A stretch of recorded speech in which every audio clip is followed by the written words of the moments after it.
Welcome to Trash Talk MMA. Smile on my face, behind my back, they talk trash. The #1 podcast for news and insight that matters in the world of mixed martial arts. Brought to you live and unfiltered from all four corners of the globe by MMA aficionado Antoine Pelche. Yo, and welcome to the Trash Talk MMA podcast. I'm your host, Antoine Pelche, and today I have two special guests fighting out of the Tiger Muay Thai camp, Mr. Joe Ray and Mr. Emalo Urrutia. How's it going, guys? Good. Everything great, man. Excellent. We just watched, ONE FC 24 last night? Yes, we did. One championship. Yeah. They took out One the C now, championship. right? Did they? I don't know. Oh, it's Yeah, not they took out FC, the F. right? The fighting. There's no more Did they? There's no more fighting. Yeah, That's big news. I don't know. Yeah, you didn't hear that? Yeah, they changed the name. That's funny. I've never really heard of a fight promotion changing the name, especially a big brand one like that. Yeah. Now, what's interesting with both of you guys is you're both American. Yeah. You're from, Joe, I'm from Sarasota, Florida originally, but Okay. I've been in Miami area for like the past, I don't know, probably I'd say about 10 years now. Okay, and you also represent American top team, Miramar. Yeah. Okay, Yeah. and so that's Govea's camp. Well, it's Govea's camp, and then I train at the headquarters a lot more. You know, I teach at Miramar when I'm there, and then I train at the headquarters. Mainly. Okay, all right, we'll have lots to talk about because they're certainly in the news these days with the Ultimate Fighter, with the ATT facing the Black Zillions. So we'll talk a bit about that. I'm sure you have lots to say. And Emalo, Touchy subject. yeah. Oh, good. That's good. It's Trash Talk MMA, dude. we like to Trash talk, there you go. So, and Emalo, you also represent Juggernaut Fight Club down in Singapore. Yeah. So I'll trade my time between here in Tiger Muay Thai when I'm in Thailand. I usually do all my fight camps here. Okay. And I also teach and help run a little bit of no-gi classes and wrestling and MMA in Singapore at Juggernaut Fight Club as well. Excellent. All right, so Joe, I went through your fight history. You seem really on the cusp of having a huge year here. Yeah. You've fought, you're a 3-time Strikeforce veteran. You've trained with monsters in Tiger Muay Thai, an American top team. You seem like you've got an incredibly versatile game. You've got some stunning knockouts, some great slams, some great takedowns. You're great off your back, submissions, the whole bang. What are your plans for the year? What are you going to do to take it to the next level here? Well, my plan for the year so far is I have one fight booked, and that's in June. That's June 27th for Rebel FC, and I'm fighting Paulo. Okay. So he just got cut from UFC. So where does that take place? That's in China. I'm not sure the exact area of China. Okay. But Well, that's a big name for you, and you've got some other former UFC fighters, Luigi Fioravanti, Chad Reiner, Brock Larson. Yeah. So it just sounds the like runner. The runner. Yeah. Did he run in that fight? Yeah, he did a lot. Yeah. Yeah, I want to talk about that he won, too. though. It's good on his part, but it just wasn't. Wasn't your style of fight? No, not really. Yeah. Yeah, it seems like you like to really push the pace, get up in people's faces. I really like your style of fighting, actually, personally. And it just seems like you just need that one opportunity. I think a fight against Paulo, even though he's unfortunately 2-7 right now, but he still has some great wins over Koscheck, over Swick. He's a name. I actually like Paulo too. I'm a fan of his, and he's kind of like the Wu-Tang Clan for me. I just keep checking him out to see if he's going to come back to form, and unfortunately the Wu-Tang never really has, and it doesn't seem like Paulo Thiago is going to do that anytime soon. But the guy's an incredible competitor, and how do you think this fight's going to play out? I'm going to look to knock him out, or, I don't know that I'll be submitting him. You never know. Sure, crazy things have happened, but I'd say knock him out. Yeah. Yeah, he got submitted by, who did he get submitted by recently? Brandon Thatch. Okay. Yeah, he got subbed by Brandon Thatch, and he got knocked out by CR. Yeah. And then otherwise, he's kind of a decision fighter. Yeah. He either wins by decision, loses by decision. But he's a cool dude, and he's got an interesting, an interesting pass. I think that makes for an interesting matchup for you. Yeah. So I don't really know. I haven't really studied him much. What I do when somebody presents an opponent, I just pass it on to my coach, my main coach back home. Yep. Rob, his name is Rob Jota, and I've been with him for the last probably 8 fights, and we just work real well together. He's got a real good eye for detail, and stuff like that, and he just gets, he has a way of getting the best out of me, and he's like really good at spotting people's weaknesses and how to exploit those weaknesses and what to work on and stuff like that. So I just pass it to him, and it's either yes or no, and I just go from there. And I don't really like to watch too much film. I mean, I'll watch a little bit just to kind of familiarize myself, but mainly I'll just pass it to him, and he tells me, this is what you do, this is what you look out for. Yeah, even just judging by your fighting style, it looks like you just go in there to do what you got to do, and you're pretty comfortable everywhere, on the feet, on the ground. I mean, I like to stand, but I'm pretty comfortable. Like, a lot of people underestimate my ground game, but I have some little tricky submissions and stuff like that, and I'm pretty crafty down there. I don't And all your wins have been by stoppage, right? Yeah. So like I don't do too you're well not with decisions. I haven't been on the winning side of many decisions. Yeah, so or any actually. Yeah, pretty much. Now, Emilio, so that's coming up June 20th in Rebel. 27th. Yeah. June 27th, Rebel FC. Is that called? Okay. Yeah. Now, Emilio, you have a fight coming up real soon, a couple weeks, May 9th. Yes, sir. I'm fighting in Taiwan, May 9th for Pro FC. Okay. Yeah. And I'm really looking forward to it. I've been trying to get on this card for a while now, actually. So last year, I tried to get on it also. Yep. And then the year before. So I'm really excited to go to Taiwan, My opponent just changed a few days ago, so I haven't got a name yet, but...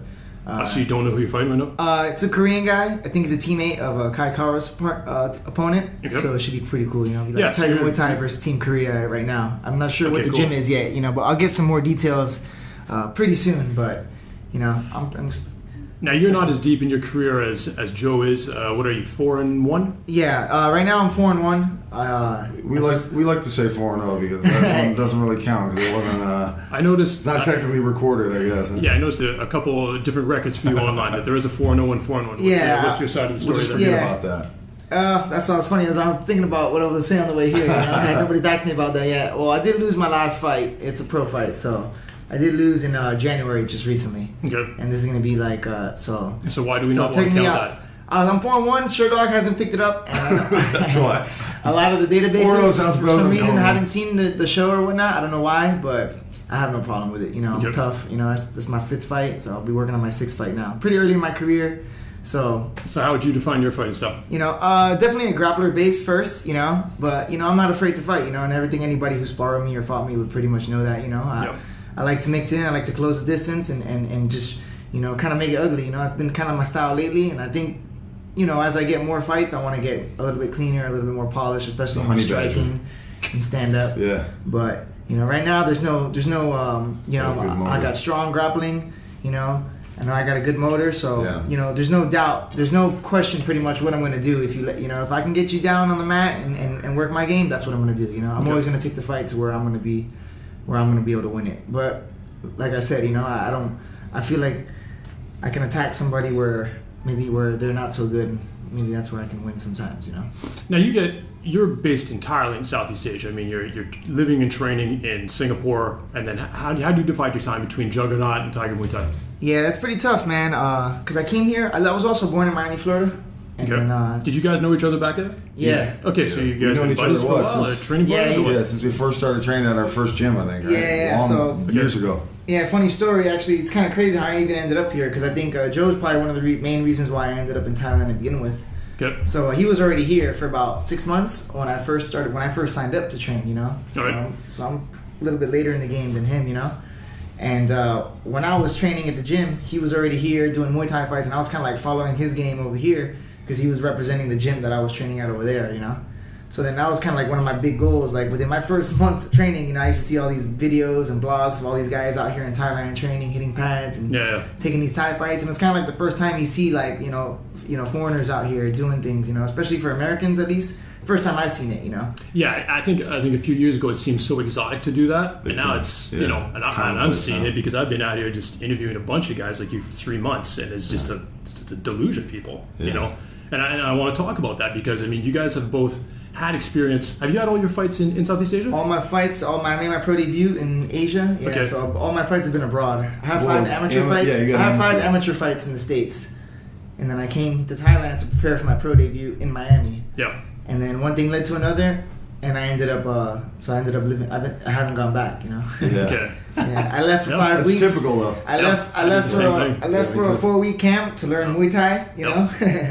and one thing led to another, and it's been 20 months later since I got back home. So Yep. Nice and five pro fights in 20 months, so it's all right. I did the same thing. It's I been left good. LA back in October of 2013, and I kind of told people I'd never go back, and I haven't gone back. It's been over a year and a half. You know, I mean, I've been traveling all over the place, but it's good to get out and just immerse yourself into something different. Now, what I thought was interesting is while we were watching the ONE FC, and that's kind of why I started by this in our conversation today, is you were really aware of the fighters on the card, and I was kind of like, oh man, I need a few more names that I'm familiar with to really care about the events, and I think ONE FC is doing a great thing, and they've got a great product. But Joe, we were saying, would it kill them to have more than just perhaps Ben Askren on there to just if they did have 2 or 3 other names, I think it could draw in so many more Westerners that are interested in big names fighting in other promotions that are well made, that are really taking care of the fighters and that have good production values. You, on the other hand, you seem you really knew the card. You knew a lot of people on that. Now, you seem to have really immersed yourself into the Southeast Asian MMA scene. Yeah, definitely. How long you been here for? 2 years now. Okay, 2 years. Okay. Yeah, so 2 years. So I learned there's kind of 2 parts of I noticed in Asian MMA, and there's a Thailand scene and there's an actual Southeast Asian MMA scene. Yeah. You know? So in Thailand, you notice you got a lot of the foreigner guys here training, trying to get fights or whatnot, and then you have a lot of the local based fighters in other countries that are really starting to pick up. Like if you look at Malaysia, they're really starting to make a lot of moves with the amateur. Cambodia, Philippines, China is huge right now in MMA. Yep. Everybody's loving it. So I think just from being in the scene here, training with a lot of these guys in Singapore and Malaysia, traveling around and coaching friends, I've met a lot of different fighters and training at gyms. So it's kind of cool that I've been able to meet a lot of the ONE fighters right now, the guys that are signed, but then I realized that they actually have a big base that a lot of us foreigners might not know about. But a lot of these guys on those ONE cards, I'm sure are selling big tickets in their hometown, maybe the Philippines. That's what it comes down to. That's what So I think that's what their goal is right now, as far as building Southeast Asian MMA right now. So for you guys, I mean, you've both come out here and you take a bunch of fights out here. How do you feel that works for fighters? What would your message be to fighters in Canada, United States, Europe, etc.? Do you think it's a good place to come develop yourself and get some fights and get those numbers on your record? I mean, how do you feel about having fought in both places, Joe? Depending on the local scene that you're in and the camp that you're at, I guess, it depends. If you have a promoter back home that's willing to push you and, kind of build you up. But that's kind of, it's few and far in between these days, it seems like, because there's so much going on and there's so many fighters and just so many spots, so it's kind of tough to get people are scratching, chomping at the bit just to get a fight. And people are fighting for less and less now, because it's this guy's desperate, I'm desperate, I gotta pay my bills, you're gonna fight if you're looking to pay you $800. Well, at $800, that's too much. All right, go to this guy, he'll pay you $800. Oh, okay, I'll do it. I'll do it for half that. Here's a question for you then. Based on if you're a fighter that's coming up and you haven't had a fight in a major promotion, I mean, you were, I'd say, somewhat lucky. You started in Strikeforce, which is awesome. I was very fortunate.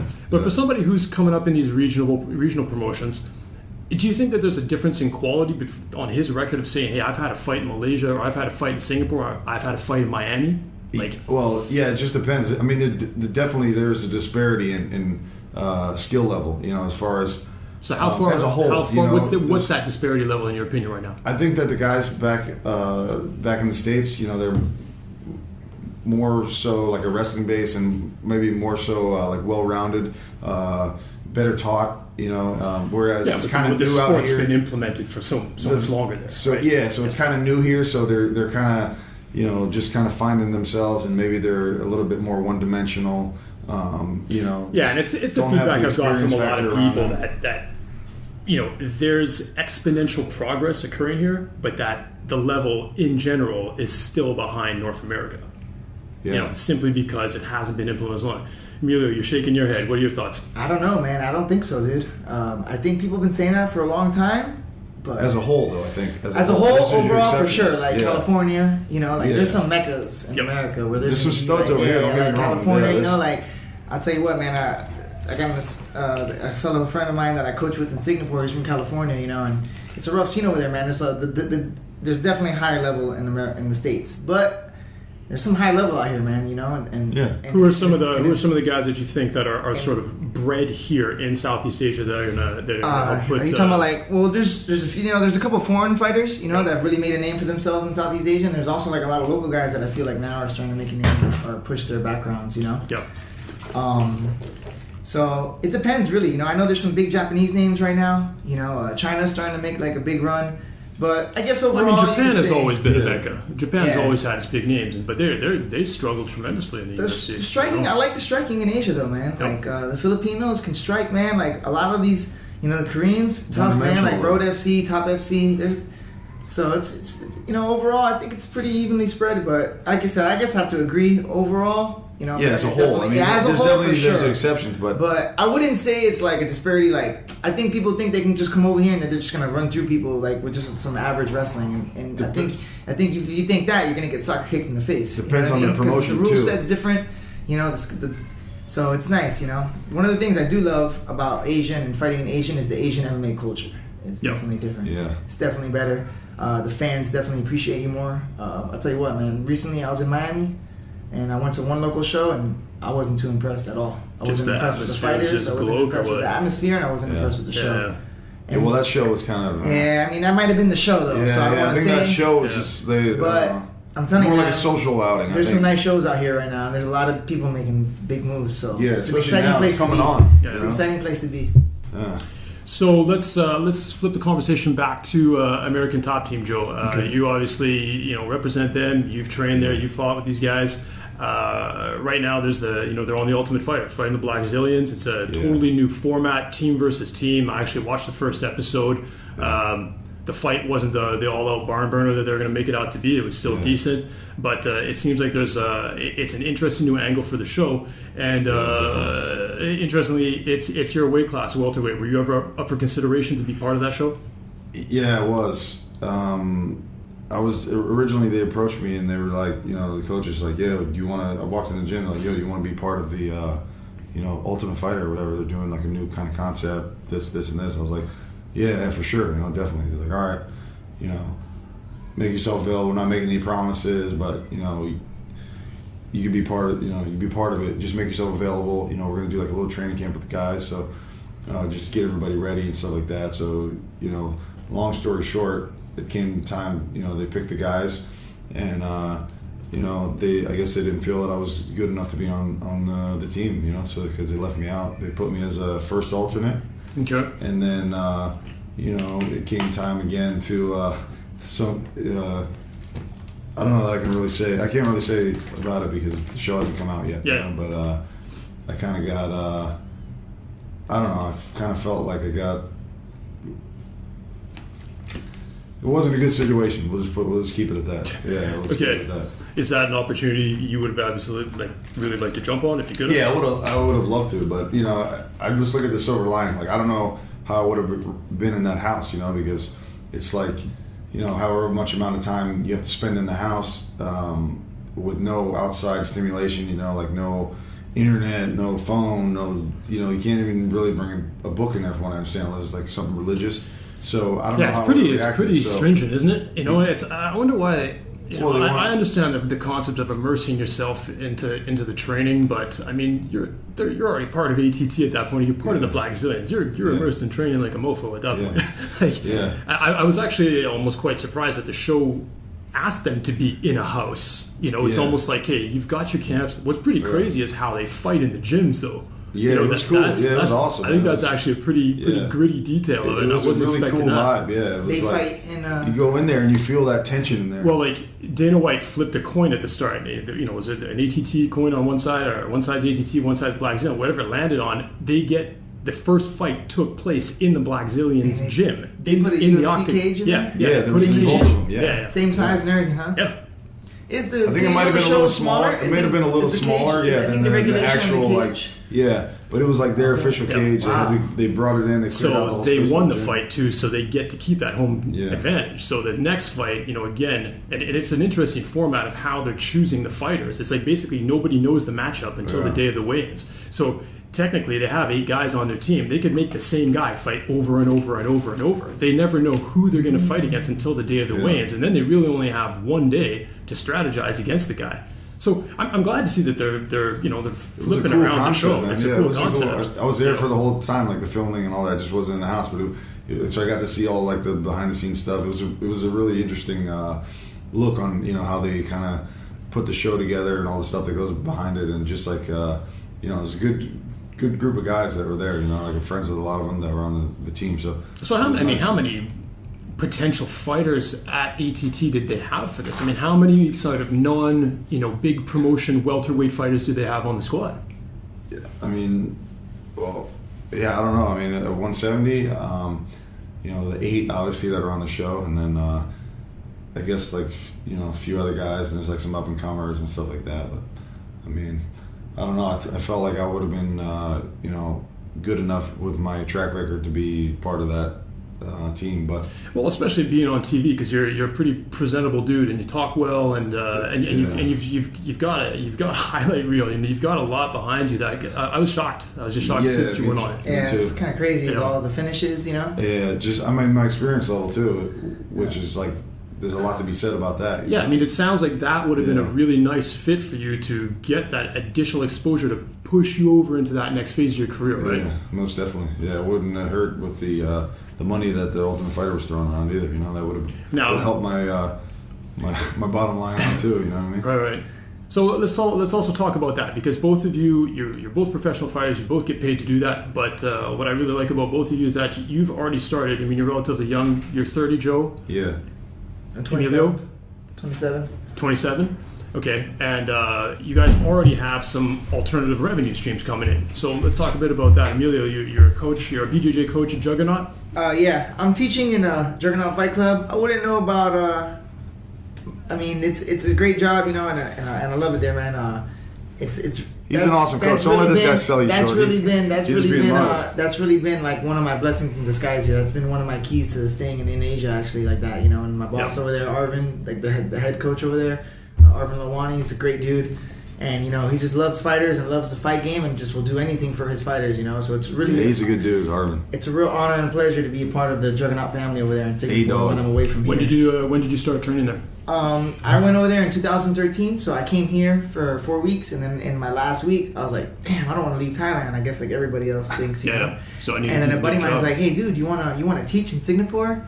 And I was like, bro, I don't even speak Chinese, I had no idea. I didn't even know where Singapore was. I had to Google it and do like the YouTube documentary channel type thing on it and research. You think you're not going to China? Damn, I'm gonna go here, And then when I got there, it was just unbelievable, man. That's when honestly, man, being in Singapore is where I really got to see the other side of the Asian MMA that you were talking about, how I knew about it. Yeah. I think that's what opened my eyes to like the local scene in MMA and martial arts in Southeast Asia. I kind of see what they're doing. And you were saying similarly to here, where there's kind of gyms, we're all kind of close together. Tiger, UK, Thailand, Phuket top team. I mean, you say in Singapore the gyms laid out similarly, where they're pretty close. I think you were saying Evolve's close to Juggernaut. I would say the Fight G. There's a bunch of camps, right? Yeah, actually, Fight G, Juggernaut, and Evolve are pretty close to each other. It's funny how that works, right? But the thing is, Singapore is a really small place. Yeah. But what I noticed about Singapore, it's becoming really big. Like it's seeming like the BJJ in Singapore is super high level already. With Evolve, with all the black belt coaches they have at their disposal, Fight G and all the random gyms now all through around. They got a new gym called Equilibrium too. Like the BJJ scene is really growing over there. They're having tournaments now every few months, and every tournament stacked. Especially like in the blue belt divisions now, the purple belt division's starting to get a little better. So. It's really impressive, man. And then I notice now with the MMA gyms are blowing up also. But over there, I would say it's more of a local crowd. Like Evolve might have every gym will cater to the locals there instead of expats like they do in Thailand. Yeah. I would say it's easier to make a name actually outside of Thailand if you can be somewhere and base yourself out of a country that there isn't maybe like how many foreigners you think are trying to get fights right now on this road alone. A whackload. And how do you make a name? It's going to be tough. So do you train BJJ for MMA? Do you do gi, no gi? What's your style? What's your I'm definitely a no gi wrestling base for sure. Yeah, that's my. This guy does it all. Yeah. Do you do seminars as well? Not so much, man. I consider myself even at Juggernaut. I consider myself like more of an assistant instructor level type. I'm teaching with some great guys over there, so I'm kind of I just try to stay low key, man. Honestly, I just try to use it. I'm just trying to make enough to. I don't really need much right now, so. Like I said, it's kind of stupid, but I'm really only got one thing on my mind, so. And what's that? I'm kind of like one of those guys you were talking about earlier, because I'm, in Juggernaut, I'm kind of bouncing around between countries, in the gym, I live in the gym over there, so it's. So what's your number one priority? It's a great opportunity, is to train and fight and to be in the best place to train for my career and for my skill set, That's okay. Where do you feel that is then right now? Definitely in Tiger, in Thailand. It's where I get like I get to maximize my potential 100%. Cheap food, cheap training. Yeah, I mean, it's the same message I get from every one of you guys, that it's great because you have these stable training partners that are there year round, and then you have just this coming and going of kick-ass all-stars and up-and-coming guys, mid-level guys, UFC guys, 1FC guys. It's a never-ending stream of fantastic training partners. That seems to be like categorically what people admire and appreciate the most by training at Tiger Muay Thai, right? Yeah, definitely. You might fight a lot of the guys you train with, especially in Asian MMA. It seems small, so like a couple times, thinking when I fought for Kunlun, I know a couple times I was going to get matched up with a couple guys who came to Tiger and trained. So that match maybe didn't want to make happen or something like that, But other than that, you get the experience level. You never know who you're going to spar with, man. You could be in the room, you're in a regular jiu-jitsu class. If you're back home, you might roll with the same 5 guys every day. And I mean, even they know you. Look at like this past week, they had Roberto Flamingo in there. I mean, the guys trained a who's who of some of the best kickboxers, Muay Thai fighters, and MMA fighters in the world. A few days before, you had Alan Belcher in there. Could have taken a seminar from those seminars were dope, both of them. Yeah. Now, Joe, you also give seminars, right? Yeah, I do. I mean, that's not really. I've given a couple, but not. And then, what about your training gig as a Muay Thai instructor? I teach at one of the American Top Team affiliates back home, American Top Team Miramar. I do striking there and some MMA. When do you do that? What type of bandwidth does that take up from you? Like, how much time of the year do you spend there? It just depends. It's like it's hit or miss. Like, I could be there for 2 months out of the year, or I could be there for 8 months out of the year, 6 months out of the year. It just depends. Like, every year is different. I was there for like. But there's not like a sort of like a baseline that you have to. No, not really. It's just like if I feel like picking up and moving, because I don't really have any obligations. Like, I don't own any property. I don't have a motorcycle back home, which is paid off. So I don't pay any rent. I don't. I have a few bills that I pay, but I can pay that. How's Gouveia doing? I'm a big fan of Gouveia as well. He's awesome. I mean, is he done fighting? Yeah, he's done fighting. Yeah, he's actually a cop now. Oh, yeah? Yeah, he's funny, man. He's a good dude, man. He's a funny guy. Well, hopefully he's not shooting anybody and he's just beating them up. Jesus, I would not want to get stopped by Gouveia. Yeah, I really liked his style. I mean, what was that? And he had that fight. He's a stud, man. That's a guy. He fought Belcher, actually. Yeah. For the Belcher, but it was that fight against Nate Marquardt. He's talented as shit. Yeah. But man, I thought he was taking. That guy is so talented, man. It's crazy. I heard he was vicious. He came out to just. You remember that Marquardt fight? I remember in the first minute or two, he tried to take it. They both teed off on each other, and then Marquardt pulled something out of a video game, like some crazy Street Fighter 2 combo, spinning kicks and back fists and blah blah blah up against the cage and just crumpled him. But I mean, it was awesome. I always look forward to Gouveia fights. Yeah, good dude. So he's obviously a full-time trainer and owner of Team Miramar. Yeah, he does the BJJ classes and like the gi classes, and like he said, he's got a family and he's got his cop gig now. So he teaches there. He's the main instructor there. Awesome. Yeah.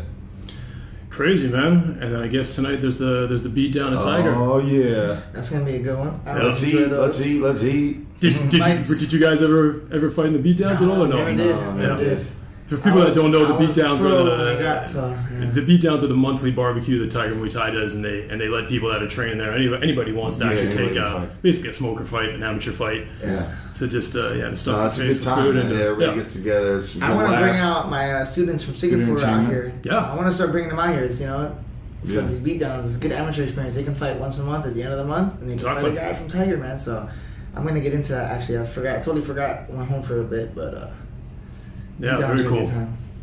Now, one last thing I want to talk about you were these battleground tournaments that you did. Oh yeah. Because I mean, a lot of people don't think that because you had two fights in the same night. Yeah. Well, I was hoping for 3, but it didn't work out. Yeah. So because I think there's a misconception that these multi-fight in one night tournaments don't really exist anymore. But I didn't think they did either. Where does that take place? In the States. That was in Tulsa, Oklahoma. Man, what What a spot, man. That place was bizarre, bro. Yeah. Because there was a lot of names on that card. Yeah. There was Juan Carnot, there was Brock Larson. He just tapped out Mark Munoz in the first round. Did you see that? The winner. Yeah. Not me. That's what I'm saying. So what?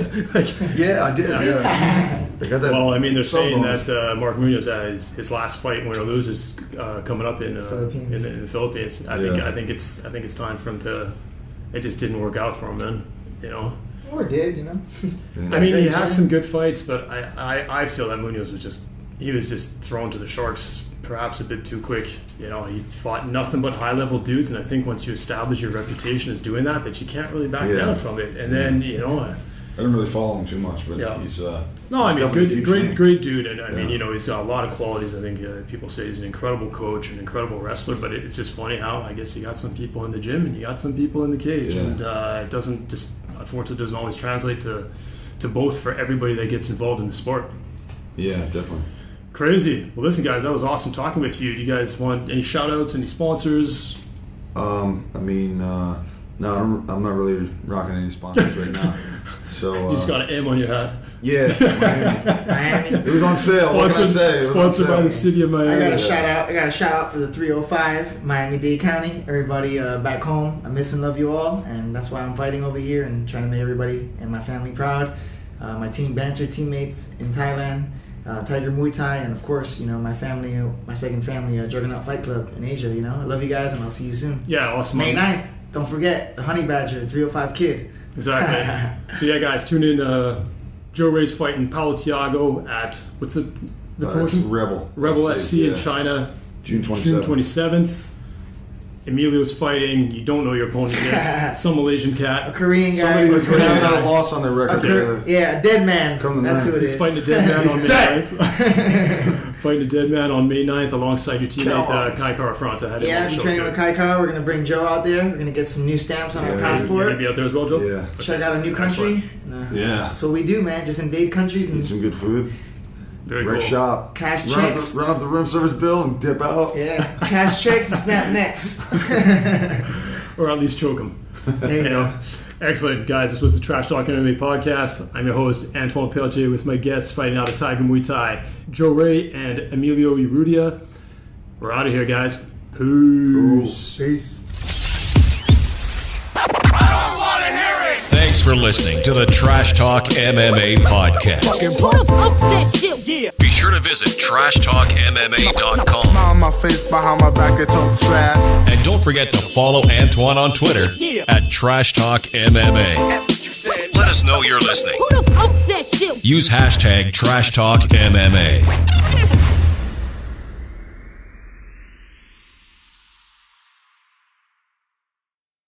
And you've got some other, former UFC fighters, Luigi Fioravanti, Chad Reiner, Brock Larson. Yeah. So, I mean, it just sounds the like runner. The runner? Yeah. Did he run in that fight? Yeah, he did a lot. Yeah, I want to talk about that too. He won, too. though. I mean, it's good on his part, but it just wasn't, Wasn't your style of fight? No, not really, Yeah, it seems like you like to really push the pace, get up in people's faces. I really like your style of fighting, actually, personally. And it just seems like you just need that one opportunity. I think a fight against Paulo Thiago, even though he's unfortunately 2-7 right now, but I mean he still has some great wins over somebody over Koscheck, over Swick. I mean he's a name. I actually like Paulo Thiago too. I'm a fan of his, and he's kind of like the Wu-Tang Clan for me. I just keep checking him out to see if he's going to come back to form, and unfortunately the Wu-Tang never really has, and it doesn't seem like Paulo Thiago is going to do that anytime soon. But I mean the guy's an incredible competitor, and how do you think this fight's going to play out? I mean, big brand one like that. Yeah. Now, what's interesting with both of you guys is you're both American. Yep. You're from, Joe, I'm from Sarasota, Florida originally, but I've been in Miami area for the past, I don't know, probably I'd say about 10 years now. Okay, and you also represent American top team, Miramar. Yeah. Okay, and so that's Gouvea's camp. Well, it's Gouvea's camp, and then I train at the headquarters a lot more. I teach at Miramar. When I'm there, and then I train at the headquarters. Okay. All right, well, we'll have lots to talk about because they're certainly in the news these days with the Ultimate Fighter, with the ATT facing the Black Zillions. So we'll talk a bit about that. I'm sure you have lots to say. And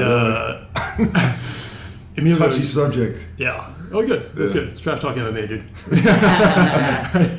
we like to Trash Talk. There you go.